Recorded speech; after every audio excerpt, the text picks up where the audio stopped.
إنما يخشى الله من عباده العلماء۔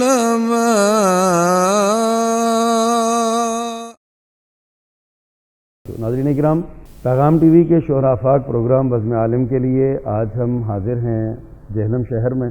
یہاں ہمارے معزز مہمان ہیں فضیلت الشیخ استاد العلماء حضرت مولانا حافظ عبدالحمید عامر صاحب۔ جامعہ علوم عصریہ جہلم دنیا میں مشہور اور معروف ایک ایسا دینی تعلیمی ادارہ ہے جس کے بہت سے شعبہ جات ہیں، اور یہاں سے ہزاروں طلباء بلا مبالغہ تکمیل علوم کے بعد مختلف شعبہ حیات میں خدمات سر انجام دے رہے ہیں۔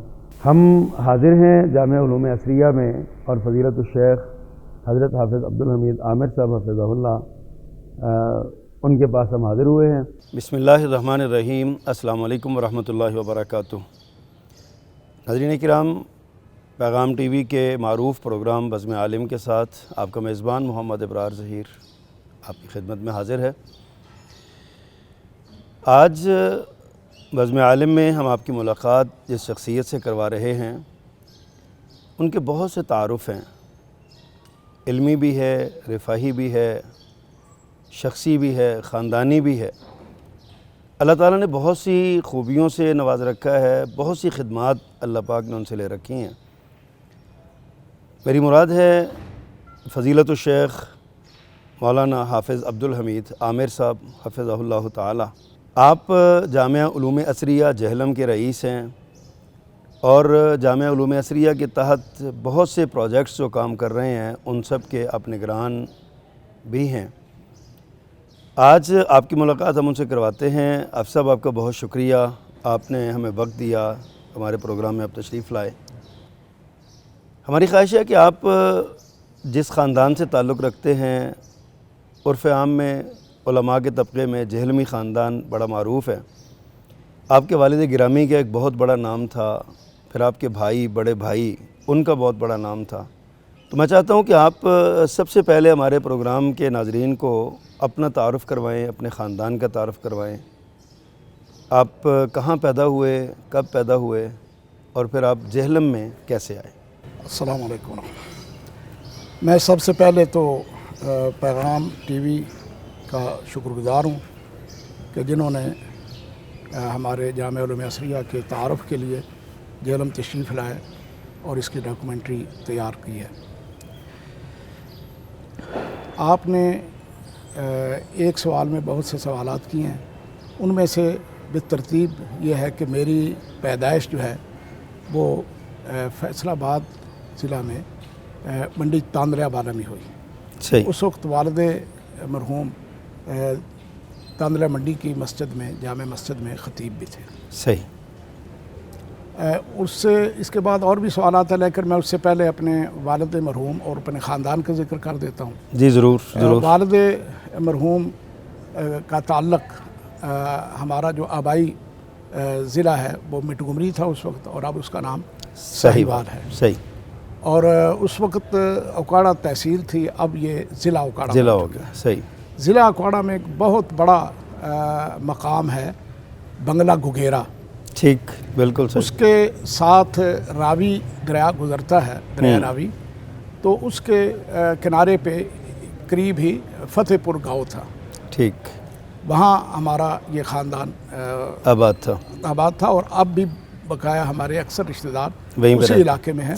اور اب ہمیں شادی غمی کے موقع پہ وہاں جانا پڑتا ہے اور جاتے ہیں۔ اچھا شیخ، آپ کے جو والدین تھے، آباء و اجداد تھے، وہ پراپر اسی بنگلہ گوگیرا کے علاقے میں رہنے والے تھے یا ہندوستان سے ہجرت کر کے آئے تھے؟ ہاں نہیں، ہمارا علاقہ جو ہے نا یہی تھا شروع سے۔ ہمارے مہاجر نہیں ہے، باہر سے ہندوستان سے نہیں ہے، یہ پرانا یعنی صدیوں سے اسی جگہ پہ آپ کا خاندان کے بڑے بیٹھے ہوئے ہیں۔ صحیح۔ اب ہمارے پورے خاندان میں سب سے پہلے جنہوں نے تعلیم حاصل کی اور بالخصوص دینی تعلیم تو ہمارے والد محترم ہیں۔ صحیح۔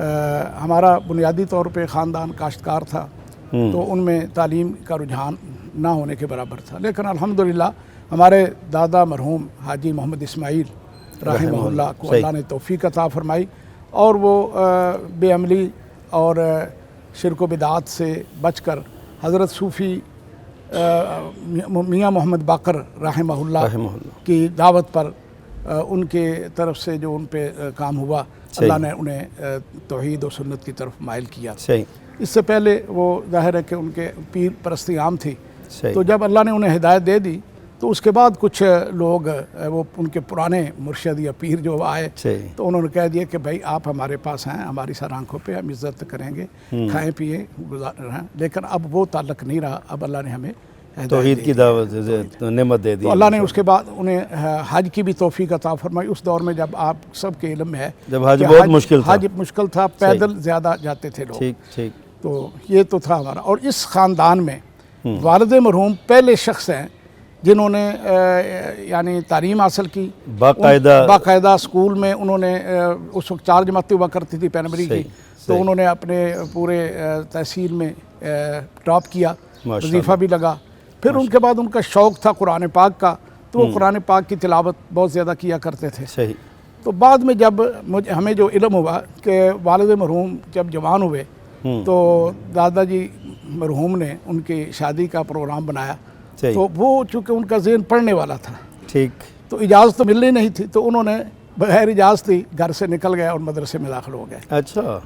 और अल्हम्दुलिल्लाह उन्होंने वहाँ मियाँ बाकर साहब और दीगर बहुत से उस इलाके के जो मशाइख से कस्बे फैज़ किया हासिल किया। और बाद में अल्हम्दुलिल्लाह 6 या 7 महीने बाद हमारे दादाजी मरहूम भी इस बात पे एग्री हो गए कि आप तालीम मुकम्मल करें। ठीक। तो अल्हम्दुलिल्लाह वालिद फिर फैसलाबाद कैसे पहुँचे? हाँ, तो ये इलाका था जब वालिद मरहूम का ताल्लुक यानी इधर ही था पहले। यहाँ पे अल्हम्दुलिल्लाह ये ख़त्म नबूवत की जो तारीख थी ना सन 53 वाली, जी, उसमें वालिद मरहूम ने बड़ा काम किया। सही। और गांव देहात ये पैगाम लेकर गए और बिल आखिर पुलिस के हत्थे चढ़ गए। अच्छा। तो उन्हें साहिवाल मिंटगुमरी की जो जेल थी ना, सेंट्रल जेल, उनमें कैद कर दिया गया। तो चूँकि कुरान के साथ शगफ था तो उन्होंने कुरान जाते ही कुरान पाक हिफ्ज़ करना शुरू कर दिया। उनका एक जेल से बाहर शागिर्द था हाफिज़ मोहम्मद सलीम, अल्लाह उन्हें गरीब रहमत करे, तो वो जेल में उनके उस्ताद बन गए और आप उनके कुरान के हिफ्ज़ के शागिर्द बन गए। तो जो वहाँ पे बहुत से उलमाए किराम थे जिनमें मुझे ख़ुद जिक्र किया मौलाना यूसुफ साहब राजूवाल वाले, अल्लाह उन्हें गरीब रहमत करे। तो उन्होंने ख़ुद बताया कि वो भी हमारे साथ ही जेल में थे। सही। तो वहाँ अल्हम्दुलिल्लाह उनका शगफ था कुरान पाक पढ़ना, याद करना।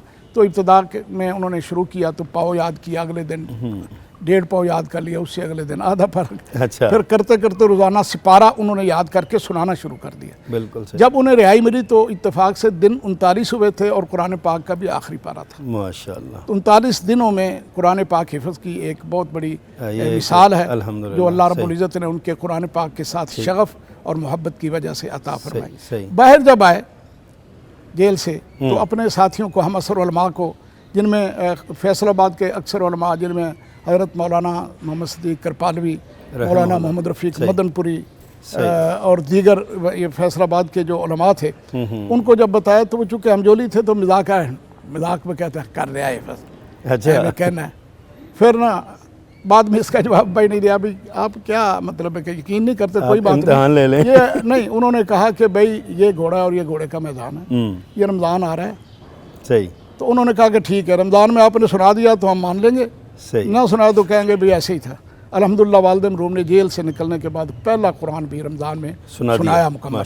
तो इस तरह उनको तो और वालिद मरहूम जब उधर थे तो फतेहपुरी के नाम से, हाफिज़ अब्दुल गफूर फतेहपुरी के नाम से। फिर यहाँ से अल्लाह ने उन्हें तौफीक अता फरमाई कि जामिया सल्फिया के बनाने वालों में, यानी उनके लिए तावन करने वाले, चंदा करने वाले, उनमें वालिद मरहूम का नाम आता है। तो फिर अब्बा जी ने वहाँ से रिहाइश इख्तियार यहाँ कर ली, फैसलाबाद जामिया सल्फिया के बिल्कुल करीब, शायद 1 फरलांग का भी फासला नहीं होगा। अच्छा। तो वहाँ मकान भी बनाया, ठीक, और यहीं से पढ़ाने के लिए जाते थे जामिया सल्फिया में पढ़ाते रहे हैं इब्तदाई तौर पे।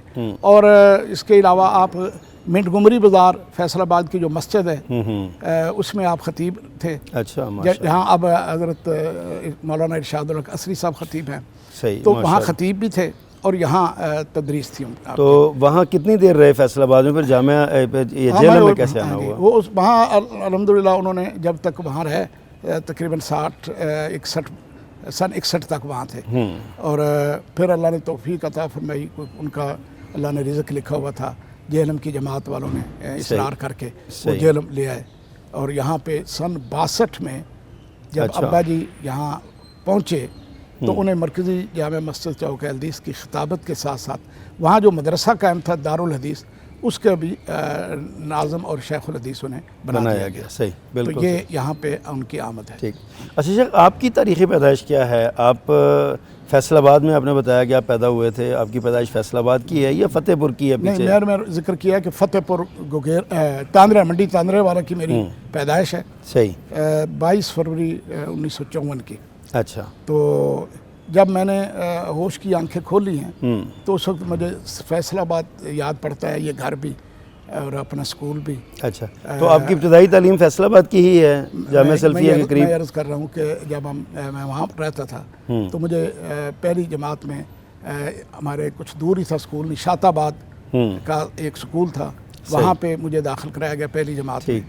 और सुबह जब हम जाते थे ना तो जैसे कि आम तौर पर बच्चे अपने वालिद से कुछ पैसा ज़ाहिर है, वो तो एक तो भाई तो सुबह सुबह जामिया चले जाते, तो हम भी बस्ता उठाए हुए पहले अब्बा जी पहले जामिया जाते पैसे लेते। सही और सही। कभी वो पैसा मिल गया, कभी टका मिल गया, सही। तो वो लेकर हम स्कूल जाते थे। अच्छा, और मुझे आज भी याद है कि वहाँ पे जो बच्चे पढ़ते थे, यही पुराना जो मुहद्दिसीन का अंदाज़ है कि तालिब इल्म घेरा बांध कर तपाइयों पे अहादीस रखे हुए, तो मैं शौक़ से अब्बा जी के साथ बैठ कर जो वो किताब पढ़ा रहे होते, तो मैं चूँकि रूफ़े तजीद की पहचान तो हो चुकी थी, तो मैं उसको जोड़ जोड़ कर लफ्ज़ भी बताता था, तो बच्चे बड़े प्यार से खुश होते थे कि माशाल्लाह ये। अच्छा शेख, आपकी असरी तालीम स्कूल में कितना आपने पढ़ा है? आप मदरसे में कैसे गए फिर?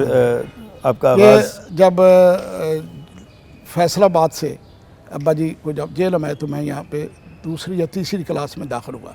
जामिया में? नहीं, स्कूल में। प्राइमरी अभी छोटा था। ठीक ठीक। तो उसके साथ साथ चूँकि दारुल हदीस में मदरसा हिफ़्ज़ भी था, तो वहाँ पे मैंने हिफ़्ज़ करना शुरू कर दिया। अच्छा। जब मैंने हिफ़्ज़ प्राइमरी मुकम्मल की 3 साल बाद 2 साल बाद, तो मेरे कुरान पाक के 18 पारे हो चुके थे। अच्छा, माशाअल्लाह। 13 पारे। अच्छा, 13 पारे में हिफ़्ज़ कर चुका था। 18 इसलिए कहा कि मैंने 30वें पारे से शुरू किया तो 18वां पारा था। 18वां पारा था। तो ये मेरे 13 पारे जो है ना वो हो चुके थे माशाअल्लाह। तो जब मैं आकर अब्बाई को बताया कि मैं प्राइमरी में अल्हम्दुलिल्लाह पास हो गया हूँ, बड़े अच्छे नंबर हैं, तो अब्बाई ने कहा कि अब स्कूल बंद है, पहले हिफ़्ज़ मुकम्मल करें। ठीक। अल्हम्दुलिल्लाह उसके बाद मैंने 2 साल अच्छी तरह लगा कर हिफ़्ज़ मुकम्मल किया। ठीक। उसके बाद अब्बा जी के मशवरे से मैं जामिया उम्मदिया गुजरांवाला चौक न्याई गुजरांवाला में तजवीद पढ़ने के लिए हज़रत कारी मोहम्मद असलम रहमहुल्लाह के पास दाखिल हुआ। वहाँ उनके साथ एक मौलाना कारी अतीकुर रहमान साहब थे, जो कि मेरे ख्याल टोबा टेक सिंह के थे, और उन्होंने बड़ी उम्र जो है कुवैत में गुजारी है, और मेरी वहाँ पे भी उनसे मुलाकात हुई थी। अच्छा। तो मैंने उनसे तजवीद पढ़ी 2 साल में, और उसके बाद मैं वापस जब जेलम आया तो मैंने मदरसा अपने मदरसे में दीनी तालीम शुरू कर। अच्छा शेख, आपसे मज़ीद इस पर सवाल करेंगे, ब्रेक का वक्त है, चंद लम्हात के बाद दोबारा हाज़िर होते हैं, हमारे साथ रहिएगा।